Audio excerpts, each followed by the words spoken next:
बड़ी आसान जुबान के अंदर ज़िमींदार जब मरकज़ी मेन फसल लगाता है, वो गन्ना हो, वो कपास हो, वो गंदम हो, तो उसका पूरे साल का इन्हसार उस फसल के ऊपर होता है। वो पूरा साल बिजली का बिल बेचारा उधार पे चलता है, वो खाद उधार पे उठाता है, वो बीज उधार के ऊपर उठाता है, वो अपने बच्चों की शादियां उधार के पैसों से करता है, और जब ये फसल आती है तो वो अपने साल के तमाम वाजिबात क्लियर करता है। आपने इतना बड़ा कत्लेआम किया है, आपने ये जुल्म नहीं किया, आपने जिम्मेदारों का कत्लेआम किया है कि जिम्मेदार की फसल उसके घर के ऊपर पड़ी हुई है, उसकी कास्ट तो बहुत दूर की बात है, वो अपनी जो लागत है वो भी 50% भी रिकवर नहीं कर पाया। आपने उसे तबाह कर दिया। उससे कोई गरज नहीं है कि आपका जीडीपी का ग्रोथ रेट क्या चल रहा है, उससे कोई गर्ज नहीं है कि आपका ये डेफिसिट का बजट है, उसे कोई गर्ज नहीं है। उसे गर्ज है तो ये है कि प्राइम मिनिस्टर हाउस के लॉन के लिए तो 6 करोड़ रुपया रखा गया है, प्रेसिडेंट हाउस के। आपकी पूल में खड़ी हुई गाड़ियों के लिए तो 20-20 करोड़ रुपया रखा गया है। आपके डिस्क्रिशनरी फंड्स के अंदर इजाफा किया गया है, लेकिन आपने जिम्मेदार को क्या दिया? आपने उसे मरने के लिए छोड़ दिया है। 2000 में यूनाइटेड नेशन के मिलेनियम गोल्स आए थे, उसके अंदर यह बात कही गई कि 2020 से 22 तक दुनिया के वर्स्ट इफेक्टिव क्लाइमेट चेंज के अंदर Pakistan will fall in top 5। आपने पिछले 22 साल में क्या किया? आज आपको पता है, एक तो गवर्नमेंट का जुल्म है, दूसरा क्लाइमेट चेंज के ऊपर हमने कोई इफेक्टिव पॉलिसी नहीं बनाई।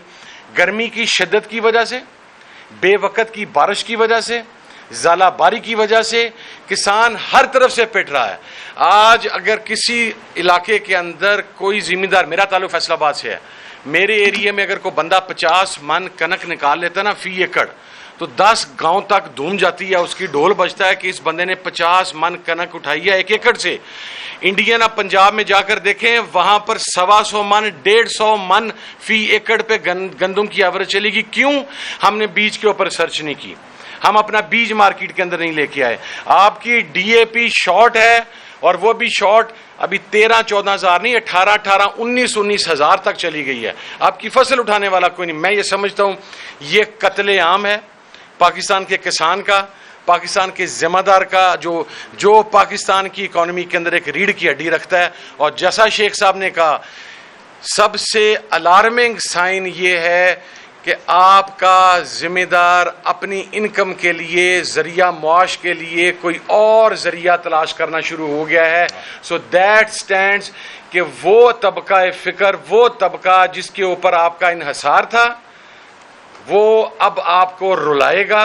वो खुद रो रहा है। और मैं आखिरी बात अर्ज कर दूं, 2030 के अंदर प्रेडिक्ट किया गया है कि पाकिस्तान ग़ज़ाई बहरान के ममालिक में टॉप 3 में फॉल करेगा।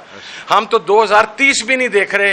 ये बेशर्म हुक्मरान, ये बदबख्त हुक्मरान, ये मजदूर दुश्मन, किसान दुश्मन हुक्मरान अगर 1 साल भी और रह गए तो आपको 2026-27 में फूड इनसिक्योरिटी आ जाएगी। आपके पास अपनी ग़ज़ाई अजनास अवेलेबल नहीं होंगी जो आपकी 25-26 करोड़ आबादी की ज़रूरियात को पूरा कर सके। क्या करेंगे? आपको बाहर से मंगवाना पड़ेगा। $10 बिलियन कर्जे आपके 76,000 अरब डॉलर क्रॉस कर चुके हुए हैं।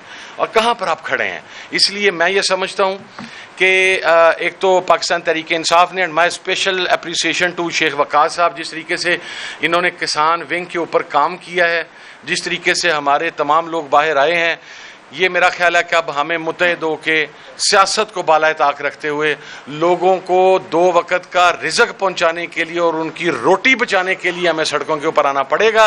और इन बदबख्त हुक्मरानों, मैं आखिरी बात उसको करूँगा वज़ीर ख़जाना को, बस तेरी अजमत नूं सलाम है भाई, जिस डिठाई दे नाल, जिस झूठ बेशर्मी दे नाल और जिस महारत दे नाल तू झूठ बोलिया ना, ये मेरा ख्याल है इस किस्म का वज़ीर दाखिला, वज़ीर ख़जाना और दुनिया में किसी जगह पर अवेलेबल नहीं है। तो हमारी स्पेशल कन्वेंशन साढ़े अलादीन कूड़ा है। हाँ, कूड़ा है, ढेर कूड़ा है। कूड़ा भी कोई नहीं, ढेर कूड़ा है।